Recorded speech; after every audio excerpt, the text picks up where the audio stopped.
నమస్తే, నేను Gayatri. Welcome to life line. ఈ రోజు లైఫ్ లైన్లో మెడ, వెన్ను, నడుము నొప్పి అసలు ఇవి ఎందుకు వస్తాయి, వీటికి గల కారణాలేంటి, వీటికి ఆయుర్వేదంలో ఎటువంటి చికిత్సా విధానాలు అనే దాని గురించి మాట్లాడుకుందాం. మనతో పాటు స్టూడియోలో అందుబాటులో ఉన్నారు డాక్టర్ వర్ధన్ గారు ఫ్రమ్ వర్ధన్ ఆయుర్వేదిక్ హాస్పిటల్ నుంచి. ఆయనతో మాట్లాడే ముందు మీకు ఈ సమస్యలకు సంబంధించి ఎటువంటి డౌట్స్ ఉన్నా కూడా స్క్రీన్ మీద స్క్రోల్ అవుతున్న నెంబర్స్కి కాల్ చేయొచ్చు, వర్ధన్ గారితో మాట్లాడచ్చు. నమస్తే sir, welcome to studio. Vardhan గారు, ఫస్ట్ ఆఫ్ ఆల్ అసలు ఈ పెయిన్ కిల్లర్స్ ఎక్కువగా యూజ్ చేస్తున్నారు, what ever the pain it is. ఇప్పుడు మనం మాట్లాడుకున్నాం నడుము నొప్పి కానీ వెన్ను నొప్పి కానీ వీటన్నిటికి సంబంధించి ఈ పెయిన్ కిల్లర్స్ యూజ్ చేయడం అసలు ఎంతవరకు కరెక్ట్ అంటారు? ఒకటండి, back pain effects basic body movements and back pain if neglected can become brutal అని ఒక చిన్న కొటేషన్. అంటే అర్థం ఏంటంటే, ఫస్ట్ దీని గురించి చెప్పాక పెయిన్ కిల్లర్స్ గురించి మాట్లాడతాను. బ్యాక్ పెయిన్ ఏం చేస్తుంది? మనం ఎక్కువగా నిలబడనీయదు, కూర్చోనియదు, పడుకోనియదు, పరిగెత్తనీయదు, మన పనులు మనల్ని చేసుకోనియదు, ప్రయాణాలు చేయనీయదు, అంతెందుకు పిల్లలతో ఆడుకోనియదు. మన ఓన్ విషయాలకు వస్తే పర్సనల్గా మనం చేసుకోవాల్సిన విషయాలన్నీ కూడా అన్నిటికీ కూడా అడ్డుగా నిలుస్తూ ఉంటుంది. అంటే బేసిక్ బాడీ మూమెంట్స్ని, అది బేసిక్ కదలికలను, ప్రాథమిక కదలికలను ఏవైతే అంటామో వాటన్నిటినీ కూడా అడ్డగింప చేస్తుంది. ఇది నెగ్లెక్ట్ చేసామే అనుకోండి, అది కాస్త క్రూరమైనటువంటి వెన్నునొప్పిగా మారిపోతూ ఉంటుంది. మనం బ్యాక్ పెయిన్ అనగానే ఓన్లీ ఫిజికల్ పెయిన్, నడుములో వచ్చే నొప్పి మాత్రమే ఆలోచిస్తూ ఉంటాం. Physical pain, mental pain, emotional imbalances, spiritual imbalances, social imbalances, అంతెందుకు ఫైనాన్షియల్ ఇంబ్యాలెన్సెస్ కూడా వెన్నునొప్పి వల్ల కలుగుతూ ఉంటాయి. సింపుల్గా చెప్పాలి అని అంటే, మనల్ని పార్టీలకు వెళ్ళనియదు, మన పిల్లలతో ఆడుకోనివ్వదు, పెద్ద పెద్ద సర్వీసెస్ ఏమన్నా చేయాలన్నా చేయనియదు, మన ఓన్ ఉద్యోగ వ్యాపారాలు కూడా చేయనియదు. అండ్ స్పిరిచువల్గా ఆ డిస్కనెక్టెడ్నెస్ని క్రియేట్ చేస్తుంది, వన్నెస్ని క్రియేట్ చేయదు. అండ్ ఫైనాన్షియల్గా ఇది చాలా ఇబ్బంది పెడుతూ ఉంటుంది. ఇలాంటి దశలో ఏం చేస్తూ ఉంటారు? ఫస్ట్ మనకు ఐడియా వచ్చేది, వెంటనే నొప్పి రాగానే ఒక పెయిన్ కిల్లర్ని పాపప్ చేయాలి అని. ఆ పాపప్ చేసినప్పుడు ఆ పెయిన్ కిల్లర్ ఏం చేస్తుంది? దాని పవర్ ఉన్నంతసేపు, అంటే 2 గంటల నుంచి 4 గంటల సేపు, లేదా మ్యాక్సిమం 6 గంటల సేపు మీ నొప్పిని మసగబారిపోయేటట్టు చేస్తుంది. లేదా మీకు పైన ఒక పూతలాగా ఏర్పడి అనస్థెటిక్ డ్రగ్ లాగా పనిచేసి మీకు స్పర్శ జ్ఞానాన్ని కూడా కోల్పోయే పరిస్థితిని తీసుకొస్తుంది. దాంతో మీరు అంతా మంచిగా అయిపోయింది అనే ఫీలింగ్లో ఉండిపోతారు. అలా కొంతమంది ఉన్నారు, నిత్యము రోజుకి 2-3 పెయిన్ కిల్లర్లు వేసుకునే వాళ్ళు కూడా ఉన్నారు. అలా కంటిన్యూస్గా ఒక 60 రోజులు కనుక వేసుకుంటే లివర్ డ్యామేజ్లు, కిడ్నీ డ్యామేజ్లు, సెంట్రల్ నర్వస్ సిస్టంలో చేంజెస్, అథెరోస్క్లెరోసిస్ అంటే గుండెలో కొవ్వు పేరుకోవడము, ప్లేగ్ పేరుకోవడము, అండ్ హార్ట్ అటాక్లు రావడము, ఇవే కాదు అసిడిటీ, అల్సర్లు, రెక్టల్లో బ్లీడింగు, ఇవన్నీ కూడా జరిగే ఛాన్సెస్ ఉంటాయి. మగత, మజ్జుతనం కూడా కలిగిస్తూ ఉంటుంది. కాబట్టి పెయిన్ కిల్లర్స్ని వేసుకొని టెంపరీ సొల్యూషన్ పొందడం కన్నా దాని రూట్ కాజ్ ఎవాల్యుయేషన్ చేసుకొని, రూట్ కాజ్ అని అన్నప్పుడు వాతం వల్ల ఈ నొప్పులన్నీ ఏర్పడుతూ ఉన్నాయి. 48 రకాల స్పైనల్ ప్రాబ్లమ్స్ ఉంటాయి. ఏ స్పైనల్ ప్రాబ్లం అయినా నొప్పి, తిమ్మిర్లు, పోట్లు, మంటలు కలుగుతూ ఉంటాయి. కాబట్టి వాటన్నిటికీ మూలము వాతము అంటాం. వా గతి గంధనయో వాతము అంటాం. గతి అంటే బాడీలో ఏదైతే మూమెంట్ కలుగుతూ ఉంటుందో, బాడీలో ఏదైతే సెన్సరీ ఆస్పెక్ట్ జరుగుతూ ఉంటుందో వాటన్నిటినీ కంట్రోల్ చేసేది వాతం. అలాంటి వాతాన్ని కంట్రోల్ చేసుకున్నప్పుడు automatically everything will be all right. Right. Vardhan గారు కాలర్ ఉన్నారు, తీసుకుందాం. బ్రహ్మ గారు హైదరాబాద్ నుంచి. హలో హలో హలో సార్, నమస్కారం అండి. నమస్కారం సార్. సార్ చెప్పండి. సార్ నా పేరు బ్రహ్మ అండి, నేను హైదరాబాద్లో ఉంటానండి. చెప్పండి. నేను బ్యాంక్ ఎంప్లాయీగా వర్క్ చేస్తానండి. సార్ సో నాకు ఆల్మోస్ట్ ఒక 2.5 years నుంచి వెళ్ళి బ్యాక్ పెయిన్ బాగా ఉందండి. ఓకే. ఈ పాస్ట్ 6 months నుంచి వెళ్ళి కొంచెం ఇంకా ఎక్కువ అవుతుంది, కొంచెం డైలీ యాక్టివిటీస్లో కొంచెం ఇబ్బందిగా ఉంది. ఓకే. సో రీసెంట్గా ఒక 1 month బ్యాక్ ఎంఆర్ఐ చేయించాను. ఓకే. సో డాక్టర్ గారు చెప్పారు L4, L5 అండ్ L5S1లో సమ్ డిస్క్ బల్జ్ ఉంది, దానివల్ల ఇష్యూ ఫేస్ చేస్తున్నారు అని చెప్పేసి చెప్పారు. ఓకే. సో ప్రస్తుతానికైతే మెడిసిన్ వాడుతున్నాను. ఓకే. సో లైక్ నాకు మెడిసిన్ వల్ల ఇబ్బంది ఏమైనా సైడ్ ఎఫెక్ట్స్ ఉంటాయేమో, సో ఆయుర్వేదిక్ ఏమన్నా మనకి పాజిటివ్ రిజల్ట్ వస్తుందా? లైక్ డెఫినెట్గా వస్తుందండి, డెఫినెట్గా వస్తుంది పాజిటివ్ రిజల్ట్ అయితే. కాకపోతే ఇక్కడ మీరు గుర్తుపెట్టుకోవాల్సింది ఏంటంటే ఏ ప్రాబ్లంకైనా దాని రూట్ కాజ్ ఎవాల్యుయేషన్ చేయడం చాలా ఇంపార్టెంట్. మన బ్యాక్లో నేను చాలాసార్లు చెప్తూ ఉంటాను, మళ్ళీ ఒకసారి మీకోసం చెప్తాను. బ్యాక్లో 120 కండరాలు ఉంటాయి, 210 లిగమెంట్లు ఉంటాయి, 33 వర్టిబ్రేలు ఉంటాయి, 28 డిస్కులు ఉంటాయి, 100+ ఫేసెడ్ జాయింట్స్ అని ఉంటాయి. అంటే జాయింట్ని కలిపేది, వెన్నుముకని కలిపే జాయింట్స్ ఫేసెడ్ జాయింట్స్ అంటారు. అలా 100కు పైగా ఫేసెడ్ జాయింట్స్ ఉంటాయి, 31 పెయిర్స్ ఆఫ్ స్పైనల్ నర్వ్స్ ఉంటాయి. ఈ కండరాలలో, లిగమెంట్లో, టెండన్లో, డిస్క్లో, ఫేసెడ్ జాయింట్లో, నర్వ్లో, అసంఖ్యాకములైనటువంటి నర్వస్ సిస్టంలో ఎక్కడ చిన్న తేడా వచ్చినా అది మీకు శరీరంలో ఏం చూపిస్తుంది? నొప్పి అనే లక్షణం చూపిస్తుంది. సో నొప్పి వచ్చినప్పుడు ఆ నొప్పి ఎక్కడి నుంచి వస్తుంది, ఆ నొప్పికి కారణం ఏంటి అనేది మనం ఫైండ్ అవుట్ చేయకుండా ఆ నొప్పి గోళీలు వేసుకొని మన పనేదో మనం చేసుకుంటూ పోతే ఎప్పటికీ తగ్గదండి. రూట్ కాజ్ ఎవాల్యుయేషన్ చేసుకుంటే మస్కులర్ సిస్టంలో ఉందా, స్ట్రక్చరల్ సిస్టంలో ఉందా, బోనీ సిస్టంలో ఉందా, నర్వస్ సిస్టంలో ఉందా, సర్క్యులేటరీ సిస్టంలో ఉందా అనేది వెతకాలి. ఏదేమైనా వాతం ఏదైతే పెరుగుతుందో, వాతం పెరిగితేనే శూల అనేది కనబడుతుంది. శూల అంటే నొప్పి కనబడుతుంది. ఆ నొప్పి కనబడ్డది అంటే వాతం పెరిగింది అని అర్థం. వాతం పెరిగితే 42 రకాల లక్షణాలు కనబడతాయి, 80 రకాల వాత వ్యాధులు వస్తాయి. అది మెడలో వచ్చేది గ్రీవవాతమే కావచ్చు, నడుములో వచ్చేది కటివాతమే కావచ్చు, కాలంతా పాకే సయాటిక్ అని గ్రిద్రసీ వాతం అనే కావచ్చు, లేదా ఈ చెయ్యంతా వచ్చే సర్వైకల్ రాడిక్యులోపతిని అపబాహుక వాతం అనే అనొచ్చు, లేదా చెయ్యి పడిపోయి కాలు పడిపోయే స్టేజ్ని పక్షవాతమే కావచ్చు. వాతాన్ని మనం ట్రీట్మెంట్ చేసుకుంటే డెఫినెట్గా సొల్యూషన్స్ దొరుకుతుంది. ఆ వాతాన్ని ట్రీట్మెంట్ చేయాలి అంటే ఆహారపు అలవాట్లు ఉంటాయి, ఔషధ అలవాట్లు ఉంటాయి, విహారపు అలవాట్లు అంటే ఎక్సర్సైజ్ ప్యాటర్న్స్ ఉంటాయి, మీ పోస్చర్ని మార్చుకునేది ఉంటుంది. ఇవన్నీ మార్చుకోగలిగితే అసలు మందులే అవసరం లేదు కదండి. సో ఒకసారి స్క్రోల్ అయ్యే నెంబర్కి కాల్ చేయండి, 04049171819 అనే నెంబర్కి కాల్ చేయండి. హైదరాబాద్లో మాకు 3 బ్రాంచ్లు ఉన్నాయి. నారాయణగూడ, తార్నాక, బంజారా హిల్స్లో బ్రాంచెస్ ఉన్నాయి. విజయవాడ, కర్నూలులో కూడా బ్రాంచెస్ ఉన్నాయి. మీకు ఎక్కడ వీలవుతుందో చూసుకొని అక్కడికి రండి. డాక్టర్స్ ఉన్నారు, ట్రైన్డ్ థెరపిస్టులు ఉన్నారు, పెద్ద సంస్థగా ఉంది. మాది 26 ఇయర్స్ ఆఫ్ ఎస్టాబ్లిష్మెంట్. ఇప్పటికీ 10 లక్షల మందికి వెన్నునొప్పితో బాధపడే వాళ్ళకి ట్రీట్మెంట్స్ ఇచ్చాము. 4 లక్షలకు పైగా స్పైనల్ సర్జరీస్ మూలం నుంచి తగ్గించగలిగాము, అవాయిడ్ చేయగలిగాం.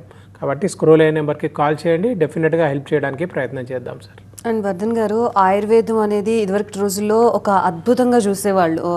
మ్యాజికల్గా మనకి ట్రీట్మెంట్ క్యూర్ అయ్యేది, ట్రీట్మెంట్ చేస్తే ఇమీడియట్గా క్యూర్ అయ్యేది అని అనేవాళ్ళు. అండ్ ఇప్పుడు దీనికి కొద్దిగా ఇంపార్టెన్స్ తగ్గడానికి గల రీజన్ ఏంటంటారు? ఇప్పుడు నిజానికి మీ స్టేట్మెంట్ని నేను ఒప్పుకోనండి. ఇంతకుముందు ఏదైతే మ్యాజికల్ ట్రీట్మెంట్ జరిగిందో మధ్యలో ఆయుర్వేదానికి ఇంపార్టెన్స్ లేకుండా ఉండింది. బట్ ఇప్పుడున్నటువంటి సిచ్యువేషన్స్లో లాస్ట్ ఒక 10 ఇయర్స్ 15 ఇయర్స్ నుంచి ఆయుర్వేదానికి చాలా మంచి ప్రోగ్రెస్ కనబడుతుంది. చాలా మంచి జనాలు కూడా దాన్ని యాక్సెప్ట్ చేయడం స్టార్ట్ చేశారు. ఎందుకు అని అంటే దీంట్లో 2-3 రీజన్స్ ఉన్నాయి. ఒకటి, ఇతర వైద్య విధానాల మీద పూర్తిగా నమ్మకం కోల్పోవడం. 2, అంటే వెళ్ళిపోయి సర్జరీలు చేయించుకోండి అని చెప్పే డాక్టర్లు ఎక్కువ మంది అయిపోవడం వల్ల, చికిత్సా విధానాలలో థాట్ ప్రాసెస్లో మార్పు రావడం వల్ల అదంతా వద్దు, న్యాచురల్గా మనం సొల్యూషన్స్ తెచ్చుకుందాము అనే ధోరణి మారడం వల్ల ఆయుర్వేదానికి మొగ్గు చూపుతూ ఉన్నారు. And at the same time magical cure ఇప్పటికీ సాధ్యమే. మేమే ఒక పెద్ద ఎగ్జాంపుల్. 96% సక్సెస్ రేట్ స్పైనల్ కేర్లో ఉంది. 10 లక్షల మందికి ట్రీట్మెంట్ ఇవ్వగలిగాము ఓన్లీ స్పైనల్ కేర్లో. 4 లక్షల మందికి, 1-2 కాదండి, 4 లక్షల మందికి స్పైనల్ సర్జరీస్ అవాయిడ్ చేయగలిగాం. 1,00,000 మందికి పైగా నీ రీప్లేస్మెంట్ సర్జరీస్ అవాయిడ్ చేయగలిగాం. 5 లక్షల మందికి పైగా సోరియాసిస్కి ట్రీట్మెంట్ ఇవ్వగలిగాం. 1,00,000 మందికి పైగా IBS, IBD పేషెంట్లకి కూడా మేము ట్రీట్మెంట్స్ ఇవ్వగలిగాం. కాబట్టి ఆయుర్వేదం స్లో ప్రాసెస్ ఏం కాదు. ఒకసారి మూల కారణాన్ని తెలుసుకుంటే చాలా ఫాస్ట్గా మనం సొల్యూషన్స్ ఇవ్వచ్చు. And at the same time only మందుల ద్వారా చికిత్స కాదండి, డీల్స్ ఫ్రేమ్వర్క్ అనేది ఒకటి పాటిస్తాం. D అంటే డైట్ మేనేజ్మెంట్, E అంటే ఎక్సర్సైజ్ మేనేజ్మెంట్, ఏ అంటే ఆర్ట్ ఆఫ్ పోస్చర్ మేనేజ్మెంట్. మీ కూర్చునే విధానం, నిలబడే విధానం, పడుకునే విధానం, దాన్ని మార్చకపోతే మీరు ఎంత మంచి మందు వేసుకున్నా పనిచేయదు. ఎల్ అంటే లైఫ్ స్టైల్ మేనేజ్మెంట్. మీరు పొద్దున లేచిన దగ్గర నుంచి రాత్రి పడుకునేదాకా మీ లైఫ్ స్టైల్ ఎలా ఉండాలో అదంతా కూడా నిర్దిష్టంగా చెప్పబడే ఒక శాస్త్రం ఆయుర్వేదం. ఎస్ అంటే sleep management and stress management. మనం ఇప్పుడు ఉన్నటువంటి స్ట్రెస్ఫుల్ ఎన్విరాన్మెంట్లో స్ట్రెస్ని తగ్గించుకోకపోతే మన స్పైనల్ ప్రాబ్లమ్స్ ఎప్పటికీ తీరవు. కాబట్టి ఆ స్ట్రెస్ని కూడా తగ్గించుకునేటువంటి ఉపాయాలు, ఉపచారాలు మేము చెప్తాం. కాబట్టి చాలా షార్ట్గా సర్జరీలో అవసరం లేకుండా సర్జికల్ కాంప్లికేషన్స్ ఒకవేళ వచ్చిన వాళ్ళకైనా సర్జరీ కాంప్లికేషన్స్ని కూడా తగ్గించేటువంటి ఆయుర్వేదిక్ చికిత్సలు మా దగ్గర అవైలబుల్ ఉన్నాయి. దానికోసం స్పెషల్గా మేము మేరు చికిత్స అంటే ancient Ayurveda spine and neurotherapy అని చేస్తాము. ఆ ట్రీట్మెంట్ ద్వారా ఇదంతా సాధ్యపడుతుంది. ఫర్ ఆయుర్వేదం అనగానే ఇప్పుడు మనం మాట్లాడుకున్నట్టుగా కొంచెం అది లేదు అని మీరు అంటున్నారు. మరి మీ డయాగ్నైజింగ్ ప్రాసెస్ ఏ విధంగా ఉంటుంది అండ్ వీటి వల్ల ట్రీట్మెంట్ ప్రొసీజర్లో ఏమైనా చేంజెస్ ఉంటాయా compare to other treatment procedures? ఒకటండి, అంటే బేసిక్గా మా దగ్గరికి పేషెంట్ రాగానే ఇక్కడ 2 సినారియోస్ చెప్తాను. ఒకటి, ఆల్రెడీ డయాగ్నోసిస్ అయిపోయి 2-3 ఎంఆర్ఐలు పట్టుకొని ఇంత ఫైల్ పట్టుకొని వచ్చేవాళ్ళు, వాళ్ళ సంఖ్య 100లో 85 మంది అలానే వచ్చేస్తారండి. రెండోది, మన దగ్గరికి రాగానే ఫస్ట్ బేసిక్ బాడీ కాన్స్టిట్యూషన్ అంటే ఆయుర్వేదంలో ప్రకృతి అంటాం, శరీర ధర్మం అంటాం. శరీర ధర్మాన్ని ఫస్ట్ అసెస్ చేయమని ఆయుర్వేద శాస్త్రం చెప్తుంది. 3 పరీక్షలు, 5 పరీక్షలు, 10 పరీక్షలు ఇలా ఉంటాయండి. సో దీంట్లో శరీర తత్వమే కాకుండా వాళ్ళ ఆహార శక్తి ఎలా ఉంది అంటే డైజెషన్ పవర్ ఎలా ఉంది, విహార శక్తి ఎలా ఉంది అంటే ఎక్సర్సైజ్ టాలరెన్స్ ఎలా ఉంది, సాత్వం ఎట్లా ఉంది, సత్వం ఎలా ఉంది అంటే వాళ్ళ మెంటల్ స్టేటస్ ఎలా ఉంది, ఇవన్నీ కూడా బేరీజు వేసుకున్న తర్వాతనే ఒక డయాగ్నోసిస్కి వస్తాం. ఫస్ట్ వాళ్ళ శరీర తత్వాన్ని అర్థం చేసుకోవడానికి ప్రయత్నం చేస్తాం. శరీర తత్వంలో వాత, పిత్త, కఫ అని, వాత పిత్త, పిత్త కఫ, కఫ వాత అని, ప్రకృతి అని ఇలా 7 రకాల ప్రకృతులు ఉంటాయి. ఆ ప్రకృతిని ఫస్ట్ అసెస్ చేసుకొని పెట్టుకుంటాం.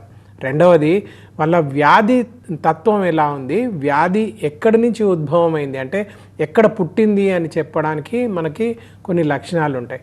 ఫర్ ఎగ్జాంపుల్ చెప్తాను, అందరూ స్టన్ అయిపోయే విషయం ఏంటంటే spinal problem is not in the spine అని చెప్తాను నేను.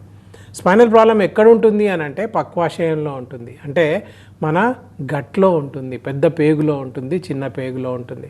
అక్కడ తేడా వస్తేనే మనకి వాతం ఎక్కువగా పెరుగుతుంది. పక్వాశయ కటి శక్తి స్తోత్రాస్తి స్పర్శనేంద్రియ స్థానం వాతస్య తత్రాపి పక్వాదానం విశేషత అంటాం. ఆ పక్వాశయ స్థానంలో మెయిన్ వాతస్థానం ఉంటుంది, అక్కడ తేడా వస్తేనే వాత రోగాలన్నీ వస్తాయి. సో అలా ప్రకృతిని అసెస్ చేసుకుంటూ ఉంటాము. తర్వాత డిసీజ్ సివియారిటీని అసెస్ చేస్తాము, స్టేజ్ ఆఫ్ ద డిసీజ్ని అసెస్ చేస్తాము, అండ్ దెన్ మెడిసిన్ని సెలెక్ట్ చేస్తాము. అలా వాతపిత్త కఫాలకి వాళ్ళ ప్రకృతిని అనుసారంగా ఏ మందు వేయాలి అనేది అసెస్ చేస్తాము. దాన్ని బట్టే డైట్ డిసైడ్ చేస్తాము, దాన్ని బట్టే ఎక్సర్సైజ్ ప్యాటర్న్స్ డిసైడ్ చేస్తాము, దాన్ని బట్టే చికిత్సలు కూడా డిసైడ్ చేస్తాం. ఇక్కడ చికిత్స విషయానికి వచ్చినప్పుడు 4 రకాల ట్రీట్మెంట్స్ ఉంటాయండి. నెంబర్ 1 ఆభ్యంతర చికిత్స అని ఉంటుంది, అంటే మసాజ్డ్ బేస్ థెరపీస్ ఉంటాయి. ఈ 10 రోజులు, 18 రోజులు, 28 రోజులు, 45 రోజులు చేసేటువంటి మసాజ్డ్ బేస్ థెరపీస్. సివియారిటీని బట్టి మనం ఇది డిసైడ్ చేయాల్సి ఉంటుంది, శరీర ధర్మాన్ని బట్టి డిసైడ్ చేయాల్సి ఉంటుంది. చాలా మట్టుకు 18 రోజుల నుంచి 21 రోజులు, 28 రోజులు చేస్తే సరిపోతుంది. ఇన్ సివియర్ కేసెస్ స్పైనల్ సర్జరీలు కూడా జరిగిపోయి కాంప్లికేషన్స్ వచ్చిన వాళ్ళకి 45 రోజుల ట్రీట్మెంట్స్ చేయాల్సినటువంటి అవసరం ఏర్పడుతుంది. రెండవది ఆభ్యంతర చికిత్స, అంటే లోపలికి తీసుకునేటువంటి మందులు. మూడోది ఆహార చికిత్స, అంటే పథ్యం చెప్పడానికి ప్రయత్నం చేస్తాం, ఏం తినాలి ఏం తినకూడదు వాళ్ళ శరీర ధర్మాన్ని బట్టి చెప్పడానికి ప్రయత్నం చేస్తాం. నాలుగోది విహార చికిత్స, అంటే ఎక్సర్సైజ్ ప్యాటర్న్స్ ఏం పాటించాలి. ఎక్సర్సైజ్ విషయానికి వస్తే 5 రకాల ఎక్సర్సైజెస్ చేయమని చెప్తాం. Best exercise number 1 exercise is always swimming అండి. Number 2 yoga. Number 3 isometric exercises అని ఉంటాయి, అంటే కాళ్ళు చేతులు కదిలిచ్చేయి పడుకొని, అంటే స్పైన్ ఫ్లాట్గా ఉంచి చేయాల్సినటువంటి, దాని మీద ఎక్కువ బరువు పడకుండా చేయాల్సినటువంటి ఎక్సర్సైజ్ ప్యాటర్న్స్ ఉంటాయి. 4ది వాకింగ్. వాకింగ్ గురించి చాలా డీటెయిల్డ్గా మేము వీడియోస్ చేస్తాము. మనకు ఒక యూట్యూబ్ ఛానల్ ఉంది, వర్ధన్ ఆయుర్వేద యూట్యూబ్ ఛానల్ అని వాకింగ్ మీద 2 వీడియోస్ చేశాము. చాలా ఎక్కువ మంది దాన్ని వ్యూ చేశారు. అండ్ మీకు కూడా దాని గురించి దాని బెనిఫిట్స్ గురించి తెలియాలి అని అంటే ఒకసారి వర్ధన్ ఆయుర్వేద యూట్యూబ్ ఛానల్ని మీరు వెళ్ళి చూడండి, సబ్స్క్రైబ్ చేసుకోండి. డైలీ అప్డేట్స్ వస్తాయి. మా వీక్లీ ఒక 3 వీడియోస్ మేము రిలీజ్ చేస్తూ ఉంటాం, అది కూడా మీరు చూడవచ్చు. And at the same time ఈ 5th వచ్చేసి బ్రిస్క్ వాక్. ఈ వాకింగ్ తర్వాత హౌస్ హోల్డ్ చోర్స్ అని చేయాలి. అంటే ఇంట్లో చేసుకునేటువంటి పనులు, పక్కన ఉన్నటువంటి సూపర్ మార్కెట్కి వెళ్ళి రావడం, లేదా పాలు, పెరుగు, పళ్ళు ఇట్లాంటి పక్కనున్నవి నడుచుకుంటూ వెళ్ళి తీసుకురావడం, ఇలాంటివన్నీ చేస్తూ ఉంటే, దీంట్లో ఒకటి కానీ అన్నీ కానీ చేసుకుంటూ ఉంటే మీ స్పైను, మీ కాళ్ళు ఇవన్నీ ఎప్పటికీ స్ట్రెంథనింగ్గా ఉంటాయి. స్ట్రెంథనింగ్గా ఉంటే అసలు స్పైనల్ ప్రాబ్లమ్సే రావు. స్పైనల్ ప్రాబ్లమ్స్ వచ్చిన వాళ్ళు కూడా ఇవి చేసుకొని ఉంటే మళ్ళీ స్పైనల్ ప్రాబ్లమ్స్ వచ్చేటువంటి ఛాన్సెస్ ఉండవు. ఇక్కడ గుర్తుపెట్టుకోవాల్సిన పాయింట్, స్టాటిస్టిక్స్ ఏం చెప్తాయి అని అంటే, ఒక్కసారి స్పైనల్ ప్రాబ్లం వస్తే మీకు మరొకసారి మళ్ళీ 2 సంవత్సరాలలోనే మరొకసారి ఇంకొక అటాక్ వచ్చే ఛాన్సెస్ ఉన్నాయని స్టాటిస్టిక్స్ చెప్తాయి. And at the same time ఒక లైఫ్ టైంలో మీరు 2 నుంచి 3 సార్లన్నా minimum back pain or neck పెయిన్తో బాధపడాల్సినటువంటి అవకాశము మీకు వస్తుంది అని స్టాటిస్టిక్స్ చెప్తాయి. మరి ఇలా ఉంది కాబట్టి ట్రీట్మెంట్ తర్వాత మళ్ళీ మెడిసిన్ యూజ్ చేయాలంటారా? ట్రీట్మెంట్ తర్వాత మన లైఫ్ స్టైల్ని మార్చుకోవాలి. అందుకే డీల్స్ ఫ్రేమ్వర్క్ అన్నాను. దాంట్లో లైఫ్ స్టైల్ చాలా ఇంపార్టెంట్, ఎక్సర్సైజ్ రెజిమెన్ చాలా ఇంపార్టెంట్, స్ట్రెస్ మేనేజ్మెంట్ చాలా important, diet very much important. మీరు డైట్ అని అడిగినప్పుడు, డైట్లో గురించి మనం మాట్లాడుకున్నప్పుడు చాలామంది ఫ్యాట్ ఫ్రీ డైట్కే అలవాటు పడిపోయారు. లేదా తింటేనేమో ఫ్యాట్ ఫ్రీ డైట్ అని తింటారు, లేకపోతేనేమో ట్రాన్స్ ఫ్యాట్లు అన్నీ తింటారు. బర్గర్లు, పిజ్జాలు, రోడ్డు మీద ఏది కనబడితే అది, నూడిల్స్, ఇవన్నీ తినేస్తూ ఉంటారు. ఇవన్నీ తినడం వల్ల సరైనటువంటి ఫ్యాట్ మనకు అందదు. సింపుల్గా ఒక పాయింట్ చెప్తాను. మన బ్రెయిన్ అంటే మేల్స్ బ్రెయిన్ 2.5 కిలోల వెయిట్ ఉంటుందండి. ఫీమేల్ బ్రెయిన్ 3 కిలోల వెయిట్ ఉంటుంది. ఇది మొత్తము ఫ్యాట్ తోటే తయారవుతుంది. అండ్ నర్వస్ సిస్టమ్ అంతా కూడా ఫ్యాట్తోనే తయారవుతుంది. దానికి పోషణ ఫ్యాట్ రూపంలోనే తీసుకుంటుంది. సో మీరు తినే ఆహారంలో ఉన్న ఫ్యాట్ని అది తీసుకొని దానికి న్యూట్రిషన్ కావాలి. మీరు ఫ్యాటే తిననప్పుడు, తినేది ఘోరమైన ఫ్యాట్ అయినప్పుడు మీకు న్యూట్రిషన్ ఎక్కడ ఉంటుంది? బ్రెయిన్ పవర్ ఎక్కడ పెరుగుతుంది? బ్రెయిన్ ఎక్కడ పెరుగుతుంది? నర్వస్ సిస్టమ్ గ్రోత్ ఎక్కడ వస్తుంది? సో బెస్ట్ ఫుడ్ ఈజ్ నెయ్యి తినాలి. నెయ్యి తినమని చెప్పగానే అందరికీ కోపం రావచ్చు, నెయ్యి తినడం ఇష్టపడకపోవచ్చు. కానీ నెయ్యి తినకపోతే రేపొద్దున మీరు డెఫినెట్గా స్పైనల్ ప్రాబ్లమ్స్ తోటి సఫర్ కావచ్చు. డిమెన్షియా లాంటి కండిషన్స్, అంటే లాస్ ఆఫ్ మెమరీ, మతిమరుపు లాంటి కండిషన్స్కి దారి తీయచ్చు. And spinal problems, motor neuron diseases, motor neuron disorder అంటాం, అటు కూడా దారి తీయచ్చు. మోటార్ న్యూరాన్ ఎంఎన్డి అనే కండిషన్ ఒకటి ఉంటుంది. దాంట్లో ఏంటంటే మీరు గ్లాస్ కూడా పట్టుకోలేని స్టేజ్కి వెళ్ళిపోతారు, సైన్ కూడా చేయలేని స్టేజ్కి వెళ్ళిపోతారు, చేతులు పడిపోతాయి, కాళ్ళు పడిపోతాయి, ఊపిరితిత్తులలో కూడా చేంజెస్ వస్తాయి, శ్వాస తీసుకోవడం కూడా కష్టమవుతుంది. అలాంటి కండిషన్స్కి వెళ్లకుండా ఉండాలి అని అంటే ఈ రోజు నుంచే మీరు నెయ్యి తినడం స్టార్ట్ చేయాలి. And at the same time సూర్యరశ్మికి మనం ఎక్స్పోజ్ కావాలి. వైటమిన్ డి గురించి మనం మాట్లాడినప్పుడు ఏమవుతుందంటే, మనము ఎప్పుడు ఒక బ్లడ్ టెస్ట్ చేయించుకుంటూ ఉంటారు అందరు. చేయించుకొని 20 కన్నా తక్కువ ఉంటే ఇన్సఫిషియన్సీ, 30 కన్నా ఎక్కువ ఉంటే నార్మల్సీ అని అనుకుంటూ ఉంటారు. కానీ నిజం చెప్పాలంటే 60 ఆర్ 65 కన్నా ఎబోవ్ ఉంటేనే మీ బాడీ స్ట్రాంగ్గా ఉంటుంది అని అర్థం. ఆ 60-65 ఉన్నవాళ్ళు నాకు 100 మందిలో ఒక్కరు కూడా కనబడరు. అంటే ఫస్ట్ మనము వైటమిన్ డి సరిగ్గా లేకపోతే, బోన్ డెన్సిటీ సరిగ్గా లేకపోతే, అస్థిధాతు క్షయం జరిగితే వాతం పెరిగిపోతుందండి.